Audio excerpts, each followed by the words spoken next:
Hey everybody, so let's talk C-section complications. I've kind of waited to make this video because the complications are still going on, so I didn't exactly know what the end result will be. I still kind of don't, but I feel like I'm in a better place to do this. So I had a C-section with Keegan because I'd had a C-section with Nate, and the hospital that I go to will not do VBACs. So I had no choice. I mean, I did have a choice. I could have gone to a different hospital, but the other hospital I really don't care for. That's where Nate was in the NICU, and I really, really strongly did not want to go to that hospital. So, you know, Keegan was born on a Tuesday morning, Tuesday, August 2nd in the morning. If you watch Keegan's birth video, I had to go under general anesthesia. They couldn't get the spinal in, so my husband was not able to be there for the C-section, so he was waiting outside. The doctor came out after my C-section and said that he was having trouble sewing me up, but there was a lot of scar tissue. They were finally able to get me sewn up, but that he was going to try to get a wound vac for me because he wasn't sure how the incision would do. So he tried to get a wound vac for me, and I don't know, they didn't have one available. I don't know what the situation was. And he also ended up putting staples in, where before he had told me he preferred to use just stitches that would dissolve. So, again, Keegan was born on a Tuesday. I got out of the hospital on a Friday. I spent 3 nights there. And then I had a follow-up appointment with the doctor on Monday to get the staples out. So I went to the appointment on that Monday, you know, and I looked at my incision. My incision looked pretty good, I thought. He was very impressed with how it looked. He said that it looked great. He took the staples out. He put steri-strips on. Steri-strips did not last, I don't even think, a day. They just all fell off. One thing I want to mention is that when I left the hospital, because they had pushed a lot of IV fluids in me before the C-section, because, hang on one second, Keegan lost his whoopee.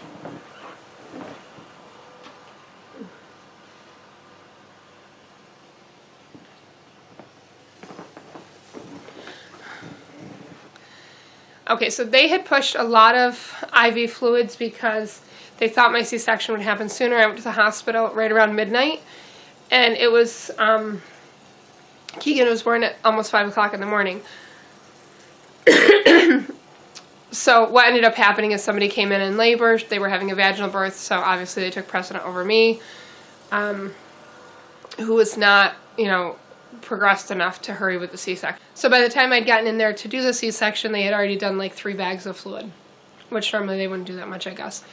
So when I left the hospital, my legs were swollen, my feet were swollen, you know, I was retaining water. And my abdomen was swollen as well, which, you know, you'd expect from a C-section. So when I talked to the doctor about that, because I had kind of forgotten, it had been 5 years since I had Nate, how everything went. And I finally did remember that I was swollen with Nate, because I remember going over to the NICU, and usually what would happen is my husband would get a wheelchair, and I'd go up to the NICU that way, so I wasn't walking so much right after the C-section with Nate. And I remember, like, him saying to put my feet up. I remember that. So I was a little nervous about how swollen it was at first, but then I remembered that, and I felt better. So we went to the appointment on that Monday. He looked over everything. Everything looked good.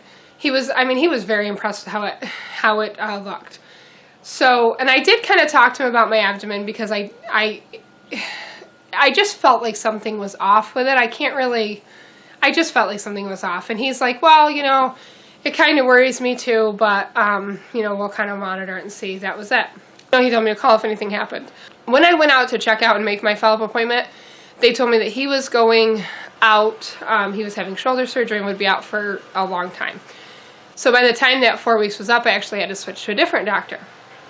So I made the appointment with the other doctor, who I like as well, and, you know, went home. Everything was fine. After like a week, the swelling in my legs went down, and the swelling in my feet went down. They were perfectly back to normal. I left the hospital. I had, you know, they tell you to check your, you know, that your uterus is shrinking. Breastfeeding was helping that, all that. Well, I had like a hard mass below my belly button. I didn't know, you know, initially I thought it was my uterus, and then it just never went down any further. So I kind of felt like my uterus hadn't shrunk. After talking to him, I realized that it was kind of fluid retention in that initial appointment. So as time went on, you know, I felt like I was getting I was healing, I was getting better, but I just felt like there was still something wrong. There was really a nagging feeling that something was wrong. But I kind of dismissed that because he had looked at it and told me, you know, it was fine. And the incision itself still looked okay. So I still was laying on my back at this point, like when I slept and things, because to lay on my side, especially my left side, it really hurt. And I would get like a burning sensation on the sides of the C-section and like below my belly button. So my husband really encouraged me to go to the doctors and call the doctors, and it was getting closer and closer to the appointment. So I kind of just said, I'll just kind of see how it goes and we'll go from there. So a couple weeks later on a Sunday night, I was looking at my C-section, and there had kind of been like where the incision was, because with this C-section, the way that it worked is up until the incision was kind of flat, and then there was like a huge like ball of skin that was hanging over top it. So because of that, it was like rubbing, like the skin was rubbing together, and it was creating like an irritation. So I called the on-call doctor because my husband was he was more concerned than I was. I called the on-call doctor, spoke with her. She said it was probably just the way it was healing and not to worry, but you know, I told her about the hardness in my abdomen, and she said, you know, she would recommend going to the ER. And then she said she told me ahead of time they would probably do a CT scan just to see, you know, what everything looked like. But that I should probably go get it checked out versus waiting to, you know, be seen in the office the next day. So we went to the ER. It was like 9 o'clock that night, which I really had a hard time with because Keegan at the time was, I don't know, he must have been like almost 4 weeks old. And I really didn't want him to be in the ER, but Paul had to go with me, you know what I mean? It was just kind of a catch-22. So we went to the ER. I tried to keep Keegan away from everyone. We went back, and they did order a CT scan, so that was fine. The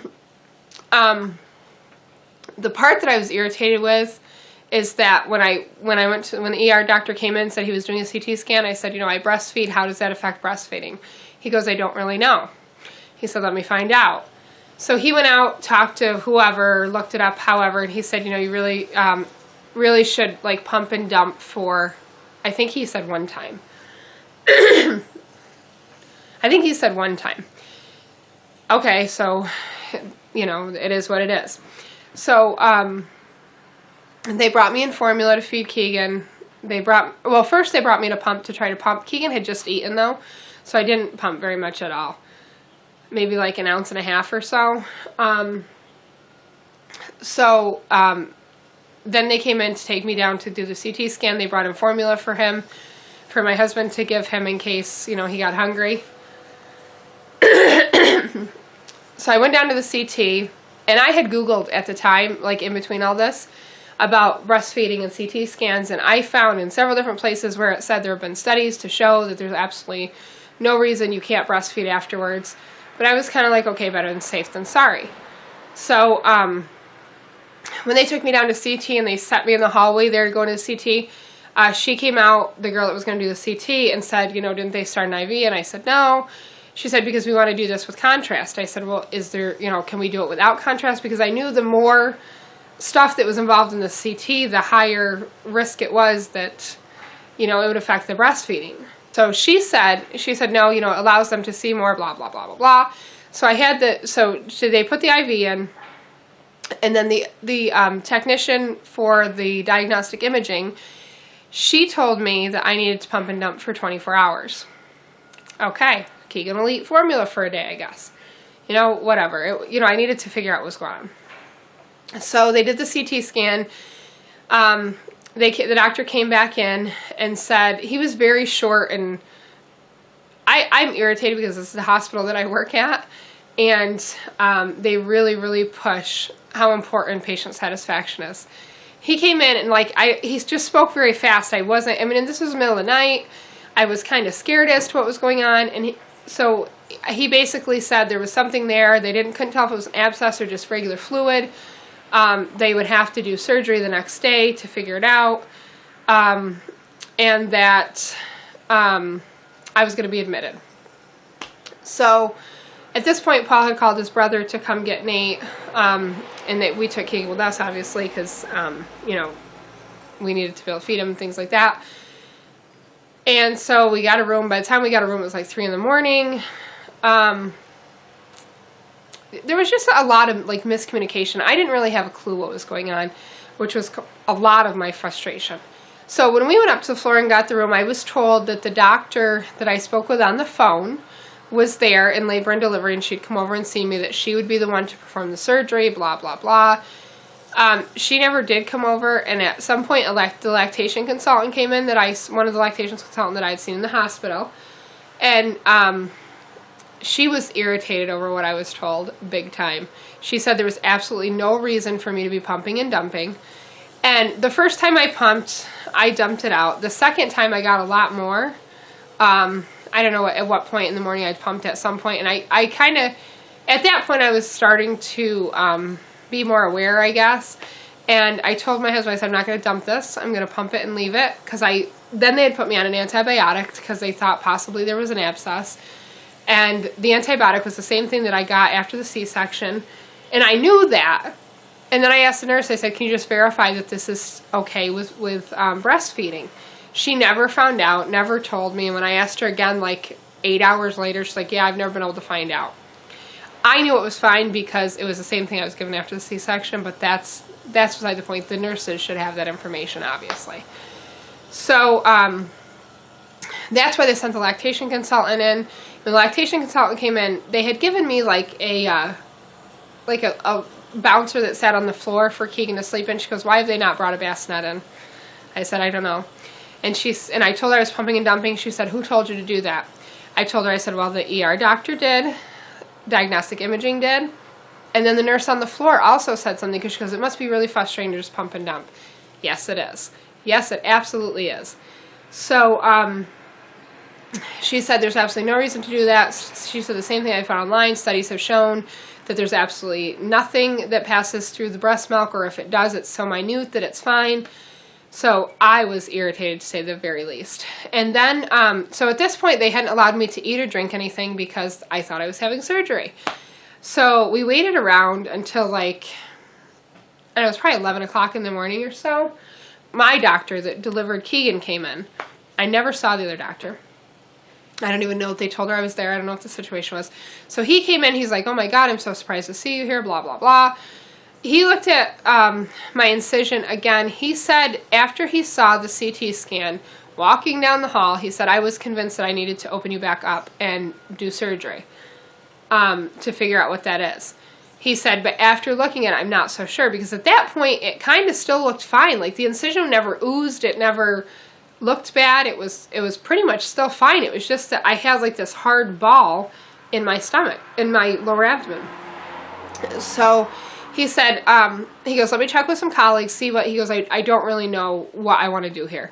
He said, let me check with some colleagues, let me check with radiation or diagnostic imaging and see what they say, you know. So he was only gone a few minutes, came back in, and he said that the people in diagnostic, he talked with the doctor in diagnostic imaging. Again, this hospital I work at was a doctor I knew. He said, he talked with him, he said that it was very, I don't know, like the medical terms for it, but it was very close to the skin. So they thought that by just doing a simple procedure, inserting a drain, they could get it to drain out. It would obviously not be surgery. It would be much better for me. He said I'd still have to be in the hospital a couple days, but that, you know, it would be a lot less invasive, and they thought they could get it. So he said that's the route we're going to go. So they still didn't allow me to eat or drink anything. They were still giving me IV fluid, so it's not like I was worried, you know, about, but still. So, it was later in the afternoon, much later, maybe like, I don't know, 3 o'clock or so, they came up to get me, took me down. I still didn't know a lot about this procedure. My doctor really didn't know a lot about this procedure. This whole entire process was scary because there was really no heads up, and I was told I was going to have surgery, and it was just a mess. So they got me down to diagnostic imaging. And I'll tell you, they were so absolutely wonderful. And once I get back to work, I know the director over there, I plan on speaking with him because they were so wonderful, and they were the ones that put my mind at ease, and they were just so good. So the nurse that came in, because they bring you like a holding area, and the nurse that came in, he explained everything to me. He said he wasn't sure exactly what they were going to do because he wasn't the one that did it. It was the technician that actually did the procedure. He wasn't exactly sure. He said sometimes they do like a CT, but they insert a needle, they numb you up, you know, they insert a needle, and they put the strain in. He was, and I knew him. He had said to me, I came in, he said, "You work in the education department?" I said, "Yes." You know, we talked. He was just very nice. He was very nice. So the next person that came in was the tech that was actually going to be performing the procedure. He was so wonderful. He explained everything to me in detail. He said basically what they would do is they'd actually use an ultrasound. They would first look to make sure that they could see the pocket of fluid. They'd use an ultrasound. That would tell them exactly where to put the needle. They'd put the needle in. He hoped to be able to drain most of the fluid out at that time. And then what he does is he puts a drain in, which basically they put the needle in, then they put the drain, in it. They pull out the needle. It's kind of like how an IV works almost. It's a tubing, and then that would be attached to a bag, which I'd have to have for probably, he said, a couple days, and they'd probably pull it out by the end of that week. And this was Monday. So he explained everything great, and he was wonderful. So they took me back. I laid on the table. It was very obvious the second they did the ultrasound, there was a huge black. It looks like when you get an ultrasound with a baby, you know, the baby's in the fluid sac, and that big black part on the screen that was like that. He said, "I absolutely can do this." Now the nurse did tell me, which may or may not be important, that sometimes, because this had been like 4 weeks later at this point, he said sometimes what happens is your body contains the fluid by building like a membrane around it. And sometimes that's divided out, so there's different fluid pockets, but the technician didn't think that was the case, so he did the procedure. It was very simple. I felt absolutely nothing because I was still super numb right there. So like even when they did the needle for the numbing agent, I didn't feel any of that, and it was done within like 10 minutes. And when he pulled out the fluid, he got 365 cc's of fluid out, and then they put the drain in. That night they got 25 out. I got 50 out the next night, and then I never got very much. I didn't even drain it at that point because there was very little coming out. So I had planned to stay in the hospital for a couple of days, but the night we were admitted, the girl had me sign a paper for Keegan that said as long as somebody else was there, Keegan could stay. Kids under 12 could stay, let me clarify. So the next night, Paul's brother had brought Nate back. They were giving us an attitude about Nate. First, they gave me an attitude because Paul ran home to let our dog out. And the whole thing is, I wasn't even technically admitted. I was considered an outpatient, being under monitoring. So it's not even, I was just very unhappy with the way things were run. And so I told her, because she goes, well, Nate can't stay, and if Paul doesn't stay, Keegan has to go home. I said, well, he breastfeeds, because now, mind you, they wanted me to pump and dump, which was completely wrong. And she said, well, he's just going to have formula. You're going to have to pump here. I said, no, he's not. Then let me go. So they called my doctor. The doctor came in. He goes, I thought we were on the same page. I said, well, we were, but breastfeeding is important to me, and they're not going to allow Keegan to stay, basically, so I want to go home. I think I should mention, too, when they pulled out the fluid, he took a vial of it to be sent to the lab that they would test. He told me they'd do a test like at 1 day, 2 days, and 3 days just to make sure nothing was developing as far as an infection. It was a clear liquid. I kind of expected it to be clear like water, but it was like, because it was kind of mixed with blood, it was kind of like an amber color, but it was, a clear liquid. You could see through it is what I mean. So they let me go home. I had the drain in, and then I scheduled to see my doctor that Wednesday, and when I saw him that Wednesday, he said everything still kind of looked good, that he wanted to send me for an ultrasound, so they got me scheduled an ultrasound for that Friday, I think. So when they did the ultrasound, there was still a pocket of fluid in there. It was like 4 inches. I don't know how big it was initially, but it was like 4 inches. They had me talk to the technician that installed the drain. He was still absolutely wonderful. I explained to him how much I'd gotten out of the drain and everything. He said, there's still a pocket of fluid there. He said, but he goes, I'm going to go ahead and remove the drain. Your body will just reabsorb the fluid. And that was that was good news. I wanted to have the drain out. The drain was such a pain. And in between this time, like Nate had orientation for kindergarten, we had to go places. It was just a pain. So he pulled out the drain. That didn't hurt. I mean, it came out. And then just basically put a bandage over it. Told me to leave it on there for like 24 hours because, you know, it could still leak a little bit. And so that was that. Then I scheduled an appointment and that was last week my doctor was working. So then the next week I had the appointment with the other doctor.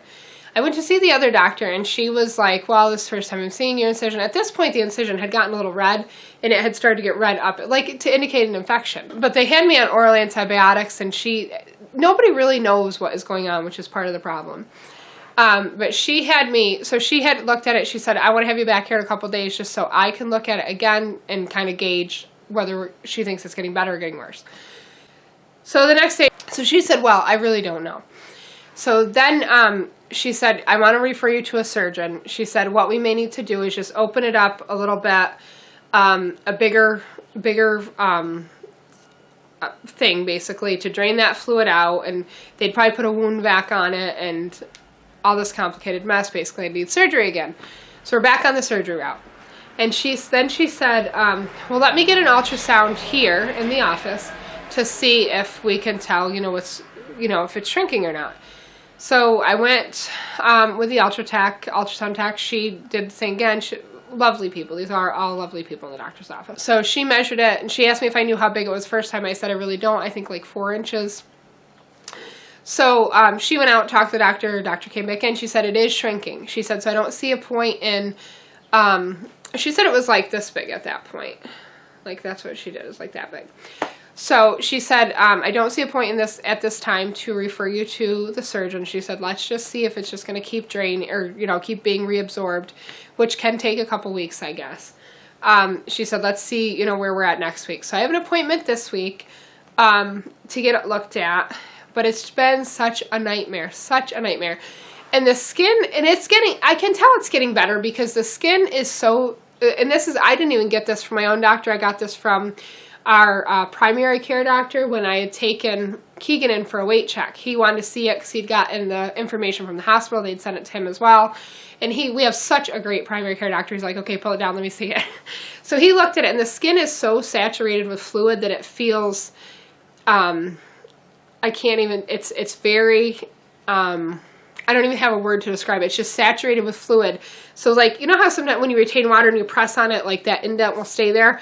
This is like that, but the skin is just, it's like waterlogged. Like it's very difficult to explain. He said that will take time, but that will go away. My body just has to reabsorb that.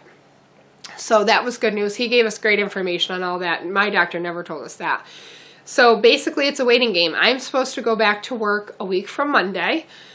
Which is a week and a half away. I've talked with her about that. She said she absolutely has no problem taking me out of work even longer. Which at this point, it is what it is. And I don't want to go back to work before I'm ready and then have to be pulled back out. That's just going to be a nightmare for the people that I work with. So it's better that I just stay out until it's fixed. And I'm home with Keegan. My biggest issue with this is that, like, I should be able to be enjoying this time a little bit more, and the doctor was really great because she said that you should be able to be enjoying the time with your baby and not having to deal with all this. I'm like, yeah, that's exactly how I feel. We've been running to the doctor so much. I mean, they've been seeing me every couple of days, and with the the tests and everything, it's been a continuous nightmare. But I definitely do feel like it's getting better. So it's just a matter of kind of hanging in there and letting it do its thing.